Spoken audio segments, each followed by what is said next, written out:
Sorry guys. Gonna load our video and our comments and then get right into it.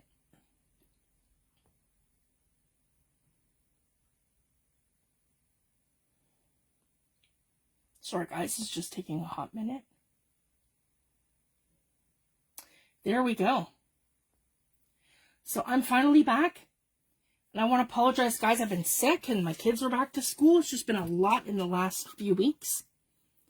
So finally I'm feeling better and I'm back to it. So I just wanted to show you what we're doing. So first we're going to, here's my, my signatures. So they're sewed together on a hidden spine. So this is the cover so far. And we haven't gotten that far yet where we've put the actual signatures in, because I'm not going to attach them until my signatures are finished. And that's how they're going to go inside my book like that. But we're not there yet, so this is what I like to do, just kind of keep it free floating until I'm actually done. I'm working in here, and I get the whole thing ink blended, and I'm done. So I've decorated the front, the first page here, some little clusters and some things. Hi Sam, thanks for joining. Hi Laura. Hi Shirley, thanks for joining. I finally have a Samsung tablet now, so I can read my comments, so I'm super excited. So I've done a bit, not too much, just some ink blending, some mixed media, some decoupaging, and I've got some things going that I've tucked in here and there, and I've added the pet tape stickers from Arden Creative Studio and Katie Pertiet from her first collection that she did, and I love those. So I have one here, I have one here, and throughout my signatures, there's a few. So I'm going to put that aside for now. So what I want to do today, I'm working with Artymaze Kits. So I'm using her Spring Mist, and I'm using her Mushrooms Kit, and they're absolutely beautiful, guys. So here I've got some of her journaling cards, and they fit in these CD sleeves perfectly. So I want to show you today how I decorate these. So you can do these any way that you like. I've even done them where I've taken napkins and I've decoupaged like all around here with napkin pieces, like florals and different things. And some of the shabby chic journals that I've done, you can put lace around them. There's so many different ideas. So I just wanted to share that. So I'm going to go ahead and I'm going to, we're going to decorate these, and then we're going to do the little journaling cards that go inside here. So with her kit, she has sized these perfectly, that you can go ahead and you can attach them like this on the inside. If you guys can see that. You can attach them here on the inside, and then you can add these to each one comfortably. And then we're going to do that and then cut it, and then each will have a tab so they stick up. And then, yeah, so you have one in each, journaling cards in each pockets. Okay, and then again, you can attach them like this, where they fold up like this. You can put the whole thing down and you can hinge it in like this, where you put a hinge here, or you can put them right down, create a pocket either way. Do another journaling card that way. There's so many ways that you can do this. You can turn them into little shaker cards. Yeah, there's a whole bunch of different ways to do it. But anyways, I'm just going to share one of the basic ways that I like to do. So we're going to get right into that today. So the distress inks that I have in front of me are distress inks in old paper, bundled sage, crushed olive, walnut stain, and wild honey. And I'm just using inks. I'm not worried about oxides right now. So we're going to go ahead and we're going to do that. And I'm using Tim Holtz stencils, and I'm using his ringer. This is one of my favorite ones to use. These are kind of my three go-tos all the time. Ringer, Bubble, and Speckle. Yeah, Ringer, Bubble, and Speckle. Those are my three favorites from Tim. So we're going to go ahead and use these. And I want to start out very light. And the reason why I've chosen to do 3 of these is because I have 3 signatures in the book. So 1 for each signature. So that's how I kind of plan my ephemera pieces. So if I'm doing a book that has 3 signatures, I will do ephemera sets of 3, and if I'm doing 2 signatures, I'll do ephemera sets of 2. So that's how I like to do that. I'm not one of those people either that like makes a whole slew of things in advance. I just like to work on what I'm working on, so everything coordinates and sort of matches what I'm doing. So I just wanted to share that. So I'm going to move my stencils here. My distress inks are in front of me. And we'll put these ones to the side. And I will work right here so you can see what I'm doing. There we go. You should be able to see now what I'm doing. Okay, like that. Alright, so we're going to start out with the speckles. And I have old paper first. And I'm going to use one of my blending brushes from Waffle Flower. And I'm just picking up some of my distress ink, and I'm just gonna start blending. There we go.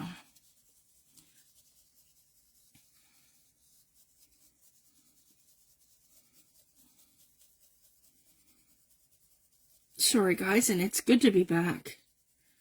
We had a wonderful summer vacation with the kids home. And then they're all back to school, so it was really busy just getting everybody situated back to the routines and their schedules.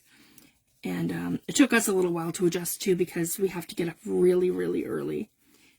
Because our kids take the bus super early to school. So it's way earlier than we'd normally even get up. There we go. So see, I've got some nice splatters there. And again, I want it to be more mild, kind of going this way. So I'm going to use this part here of the stencil where I don't really have a whole lot. That's how I kind of like to break that up. If you guys can see that. I like to do it where I'm kind of, yeah, a little less speckly. So maybe like right like this across here. Just like that. Across the bottom, and move it this way so I can make it a little bit more speckly across here. So you can kind of adjust your stencils to where you want things to hit. There we go. Have a little bit more bigger splatters going on up here. That's actually perfect the way I've situated that. So I'm just going to follow it through. There we go. And then same with the top. See, I've got the natural spots of the paper too. And I just want to add like a couple more little spots in here. Okay. So I'm using old paper for this technique. So it's very subtle in the background. There we go. And I'm going to do 3 as we go. So that's our first one here.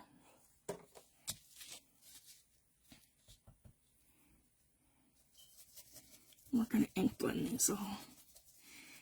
And we don't have to do them exactly alike. We can do some that are that have more speckles than others. So let's do that with this one. And then I'm just going to shift this into the corners by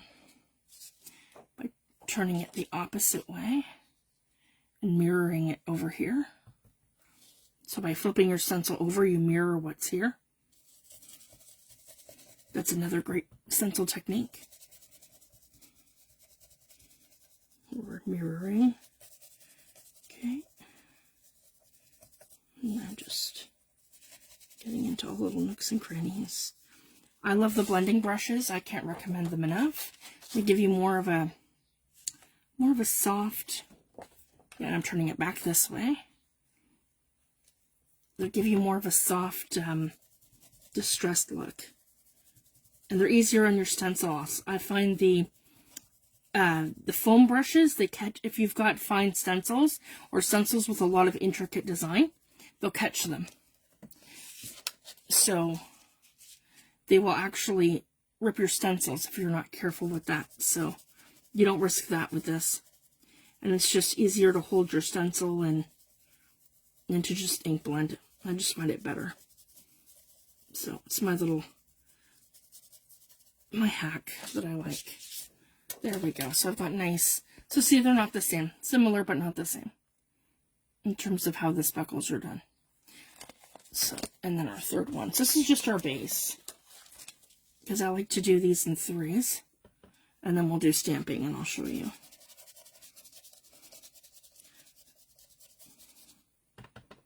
Okay, so it's our third one. There we go.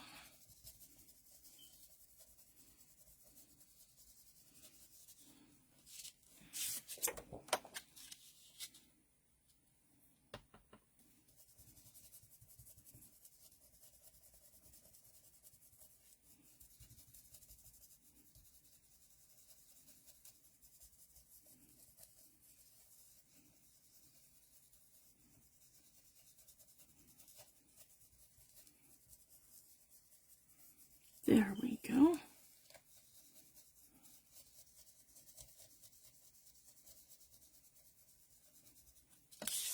Perfect, just like that. Okay, then we're going to come back in with this one here. And then I like to do this a little darker. So now we're going to do one of our vintage photo. So what I want to do is come into a baby white. And I'm going to just clean off my blending brush. Just like that. Good as new. Make sure it's nice and dry, and then I can go back into my Distress ink. Yep, just like that. Okay. Once we're dry. Okay, here we go. So we're going to use a little of this. I don't want to use too much, just enough just to give it a little bit of an accent. And I'm using vintage photo, so it's not overly dark either. So like I'm only maybe looking to do a couple of spots. Just kind of like this. And then maybe kind of like that. There, just like that. So not the whole entire thing, just part of it. Like that. And it doesn't have to be the whole thing. So I've done that for the side sort of view there. And then for this one we could do the bottom. So I can come like this. And we can just plan that. So we're just sort of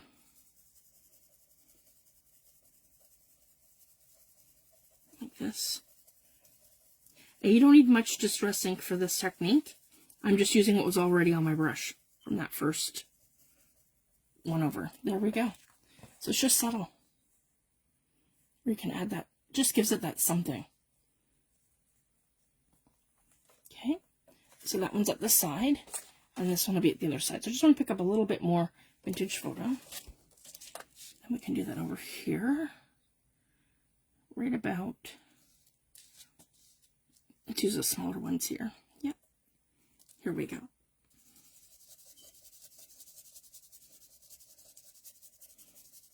And I picked up very little. There we go.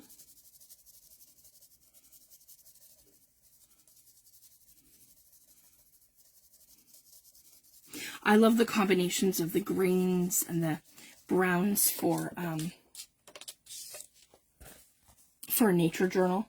Just makes everything pop. Okay. There we go. That turned out beautiful. So that one's at the side, this one's at the bottom, and that one's at the other side. So they kind of go together in like a sequence, where we're doing them similar but not exactly the same. So that's kind of how I like to work, where we're, you know, kind of meshing things. And this is one of my favorite stencils. And then we will do the other whole side in this. So now I want to go into Bundled Sage. So they're similar in color, but old paper is definitely lighter than Bundled Sage. And you're just going to see how beautiful this is going to turn out. And I like things in threes when I'm doing like stenciling and different things. So you're not, I'm not overdoing the patterns. And if I'm doing circles, I'm sticking with circles. And if I'm doing, say, triangles or squares, I'll stick to a linear sort of sort of feel. Here we go. Then I can come in and we can add some bundled sage.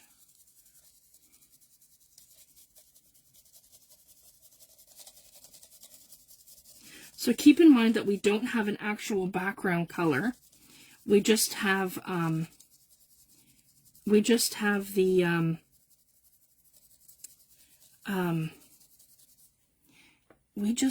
the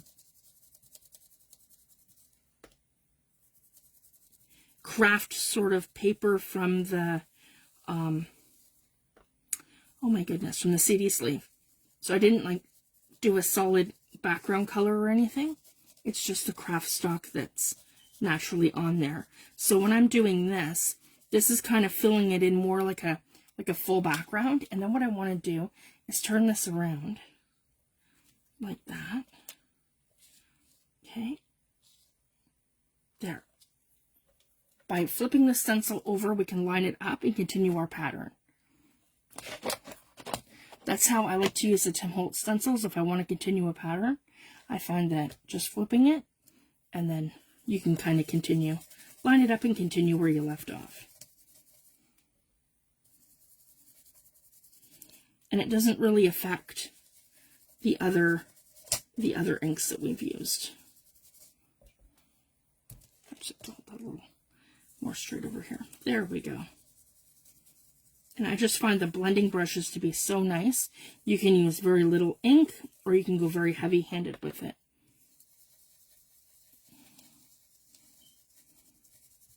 Back and forth and circular motions I find to be the most precise. Oh, I shifted that. Sorry, guys. There we go. Just want to get in here. There we go. We have a nice even blend in here.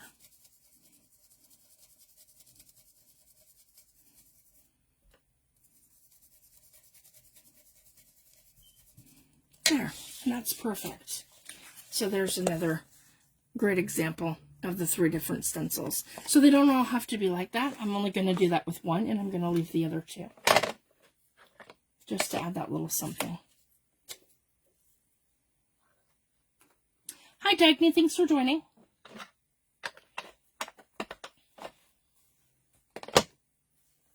So these are the 3 that I have now. So we've ink blended our backgrounds, and now I want to go through and we're going to background stamp. So now I have archival inks from Tim Holtz, and I want to pull out peeled paint is a nice contrast because it's a little bit darker green than that. And the other one I like is, yeah, my vintage photo. And I think I might have walnut stain, I'm not sure. No, it doesn't look like it. They didn't. They have ground espresso in here. Oh, but I do have hickory smoke. And that's another great combination too. I could have added some hickory smoke with this. But I wanted to stick to more to the browns and greens so it goes better with the journal. And maybe even some frayed burlap. Let's go with that. Okay. So now I'm going to put these aside. And then I'm going to grab my stamps that are in front of me here. These are all the Arden collection from Katie Pertiet. And I love them. They're so beautiful. So I want some background stamps. Some of my dies are in here too. Like that's a great one here. We'll do that one. And then I have more, that's going to be perfect too. And I have, there's some words. And then some mixed media. But I like that too. Yeah, we'll do that in the next thing we're doing. Okay. So for today, we'll just use these ones. Okay. So the next thing we could do is go in with this one. So this is her Arden Creative Studio Maker Series Letterbox Collage 4" by 6" stencil. And it's beautiful. And this is the one that's her letterbox collage. That's like a correspondence. I love it. And it has all these amazing like details for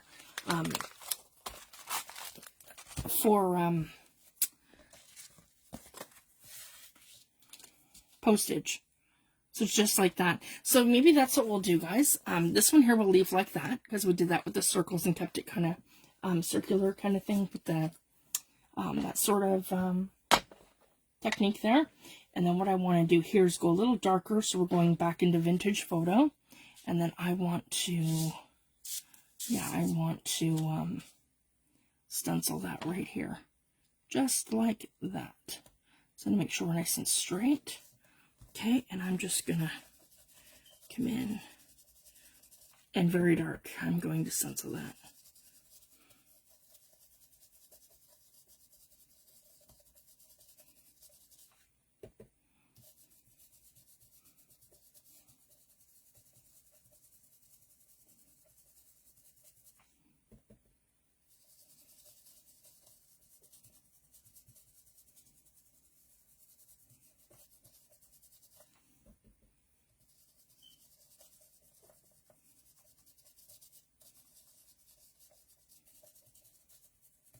Just to add some details. So you can do stamping. That's like, so that gives me some words there. So let's add just that one there. And then I want to come back to those stamps. Sorry, guys. I'm reaching. There we go.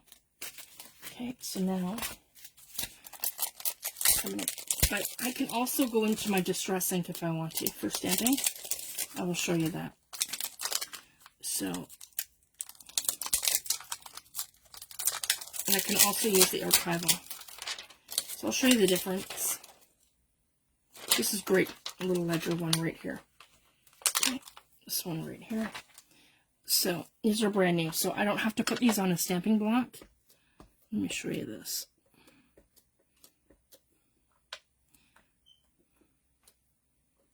Okay, the details are on there very carefully. And they are, this is just my vintage photo distress ink. So I can just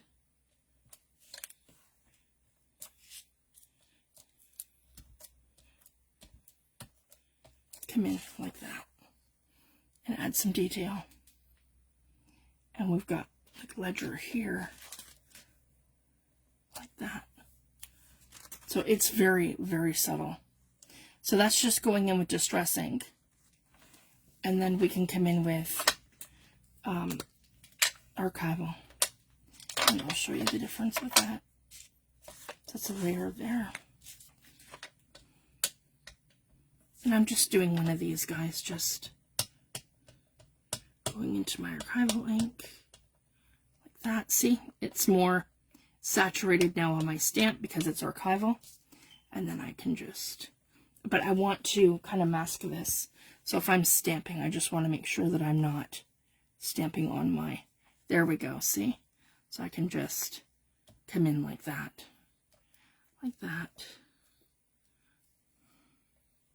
and like this. There we go. And same with this angle here, right like that. Whoops, wrong one.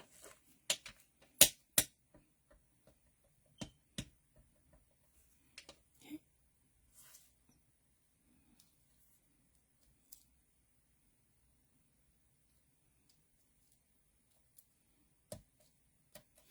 So the distress ink is more subtle, if you can see that. It's the same color. But when you're doing that in the distress ink, it tends to be part of the background. Whereas if you stamp in archival, it's going to pop. And it's also not going to move if you add any water to it. So I just wanted to share that. So that's a great way just to add some accents. And we'll do that to this one as well. Maybe some hickory smoke.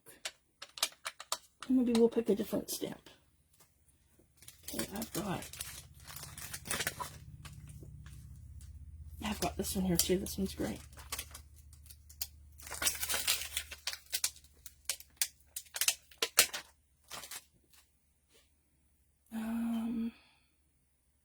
Yeah, we go that way. cherry smoke. So these are really great for doing accents.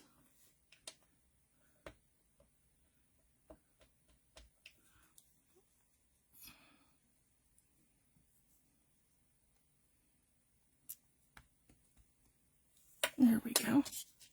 Then I can just come in here like that, like that, like that, that.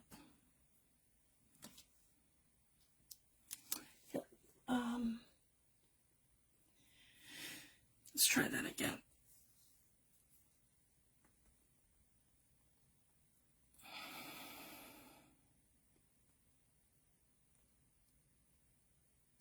I might have to re-ink this.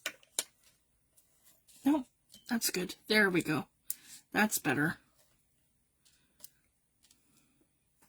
If you guys can see that. Much better. Okay, so it's very subtle. I'm going to just give my stamps just a little wipe.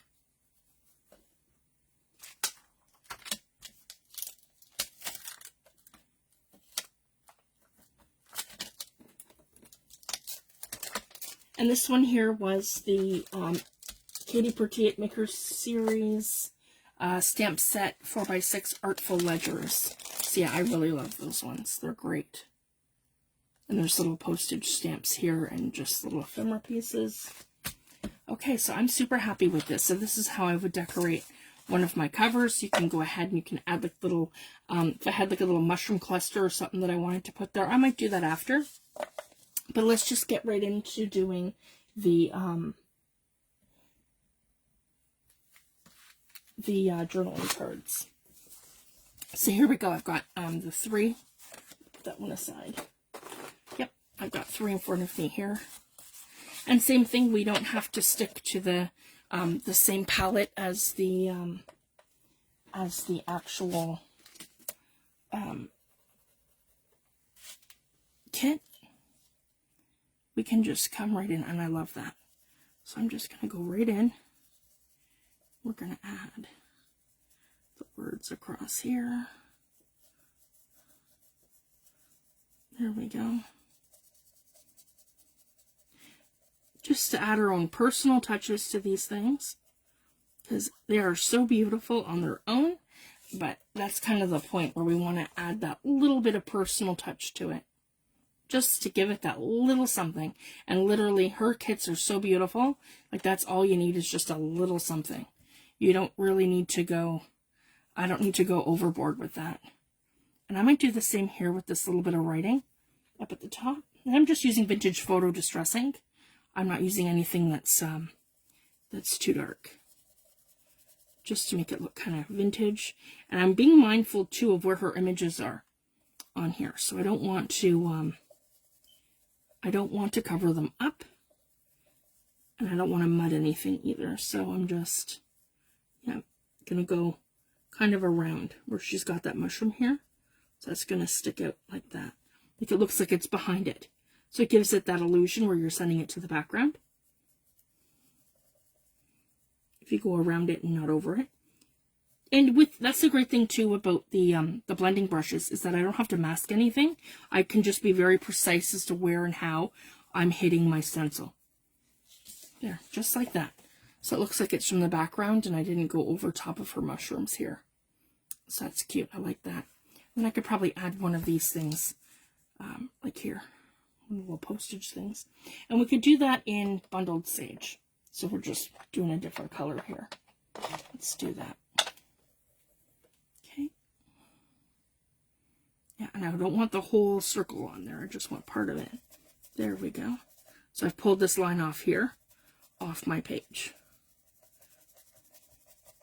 So it just looks a little bit more subtle. There we go. There, that's perfect.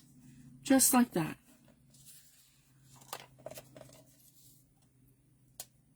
And I'll do the same thing on this one. Little Bundled Sage. Pull that off there. If you guys can see that. There, probably should be in focus a little better. Sorry, guys. Just like that.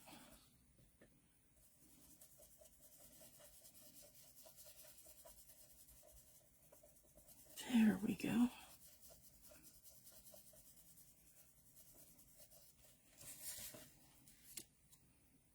And we'll do the same thing here. And then I'll show you too. So the same thing, I'm going to be mindful of where my distress ink is sitting. So I'm going to come over here, come all the way through. There we go. And then right here. And then I want to skip right to about here, because I can see where those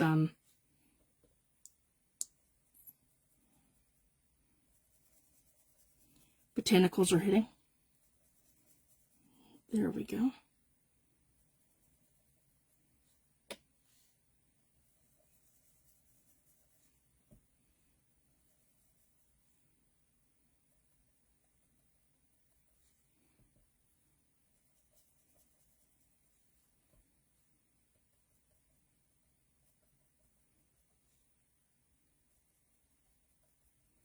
There. And then that'll just be subtly in the background, or I didn't go over top of any of my botanicals. So you can pretty well see where they hit through the stencil, and you just do it beside there opposed to going over it. So that's a great way of sending things to the background. So that's another technique that I really love to do with my stencils and my ink blending. Okay, now that we have these together, I'm going to put the inks all aside, and they go way up here. And now we're going to be doing tab clusters for these. So I'm really excited. So I have a whole bunch here from the kit, some from extra pages and things that I've done. So let's just make a bunch. So let's just pull out what I want to use here. These ones are nice and big too. So we can literally, yeah, add these right to the top like that. Maybe even the side. Yeah, because we can pull them out different ways out of our pocket. Remember, when we do our pockets, we are not conformed to making them go up and down. We can do them any way that we want. We can have them coming this way. We can have them coming this way. We can have them coming that way. So we're not in any way confined to that. So like for this one, I don't want to do that at the top because I've got all that beautiful ink blending, but that'll be a good place to start right about here. So I'm going to have that in mind when I'm creating this one. So then I want it to go this way here, knowing it's sideways. So anything that I do coming off here, I want to go vertical up and down, not this way. So this is the other reason why I like to create kind of with an idea in mind, so that I'm able to create clusters and different things, knowing which way my things are going to go. I find too, because I started out that way, because I used to watch a lot of Gail Agostinelli back in the day and stuff, and I found that too, when I mass make, things don't always work out according to plan later. So I still have makes that I haven't found journals for, from say 2017, 2018, 2019, because they're really eclectic and they don't really match any of the journals that I'm making. So now that, you know, I've been doing this a very long time, I'm more precise with the things that I'm making, if that makes sense. I like to have, for each book that I do, I have a theme in mind, I have a style in mind, or some sort of cohesive idea that, and I mean, a lot of people like to work like that. A lot of people like the eclectic feel of things, but I don't know, that's just maybe the old scrapbooker in me and the artist in me as well, that I like things to be very cohesive and very like matchy sort of thing. Like I like for example, I'll use like entire kits, or I'll blend kits together that go together so that I have that cohesiveness across the board. So I just wanted to share that. I mean, it's obviously everyone's different and everyone has their own style, but that's just what works for me. I guess that's how my brain works. So because I mean, I still have stuff that I haven't used from back then, because I feel like it doesn't match or go in my journals. Like it's not going with the theme, the colors aren't right. Something about it's just not working out. So I find I create less of that if I have this, this methodology in my head, I guess you could say. That's just what I'm sharing with you. This is how my brain works. So I need to have like an idea of what I'm doing. Now here's a fun thing too. So I've just got my cheesecloth on here, but I don't have to keep my cheesecloth, I don't have to keep my cheesecloth white. So I'm just gonna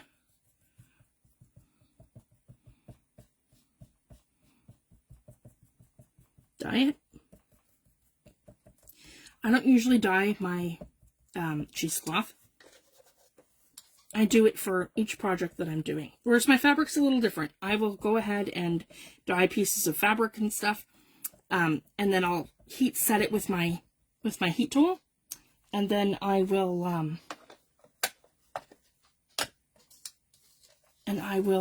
use it like that.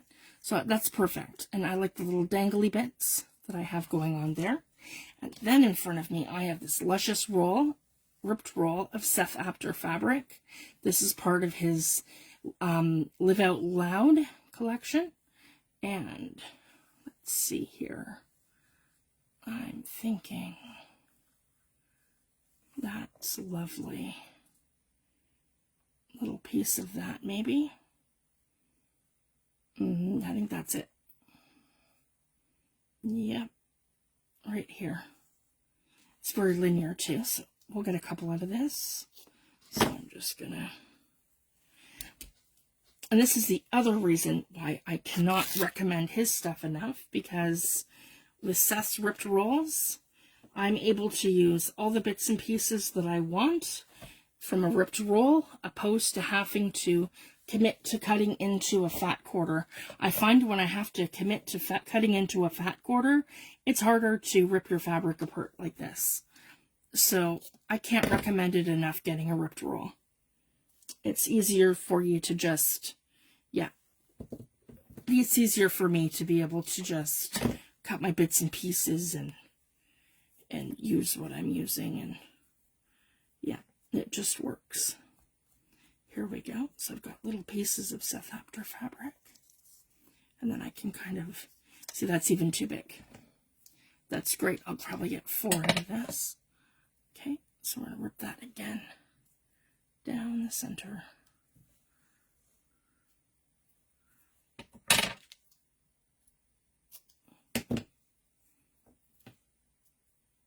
Okay, it's not wanting to rip for me.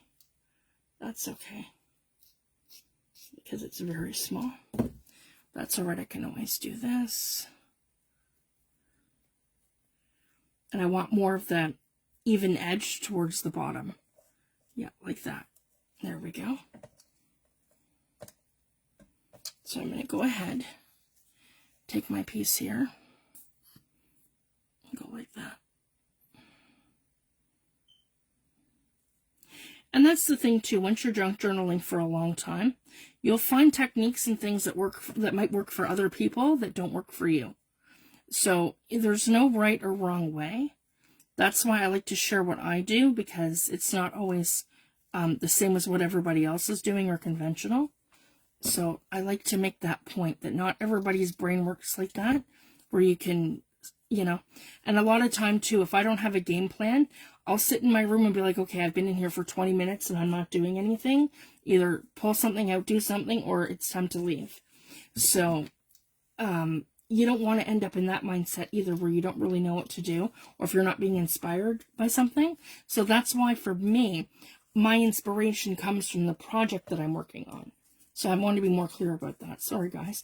So that's my whole thing too, right?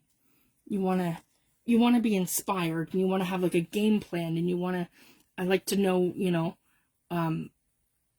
have an idea of what I want to do when I come in my room, so that I can utilize that time, right? I mean, our time's precious, and I'm fortunate to be a full-time artist, but I mean, a lot of us, we work on jobs, we got kids, we've got our own things going on. So, your time in your studio or your craft room is like precious to you.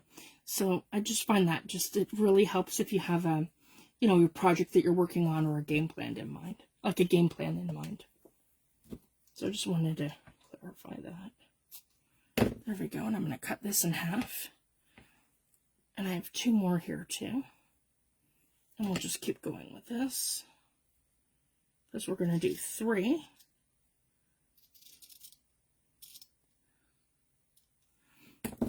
And as I mentioned too, I like to make based on how many signatures I have. So if I've got 5 signatures, I'm going to create 5 things. If I'm going to, so I have 1 for each signature. If I'm going to do 2 signatures, then I like to make things in 2s.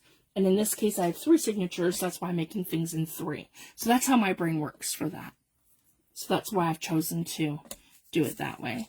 So again, with our cheesecloth, oh, I got little pieces here. Perfect. And the other thing too that I want to show you, you don't always have to conventionally use it like I just did. So you can kind of take this and you can, and I'll show you at the end how I've done this in different ways. So I like to make these little wispy things that are like that. And maybe we'll do that right here, because I don't want to cover up this whole thing, because this one's beautiful. It's got flowers on it and florals. So maybe just kind of like that. There we go.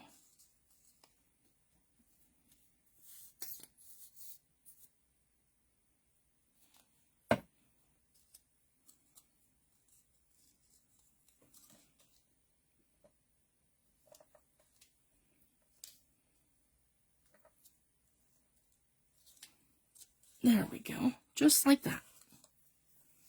And then I can put this one here along here.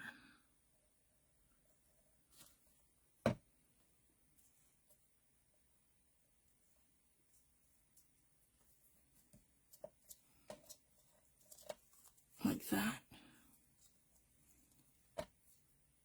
And then this one here can go in the other corner.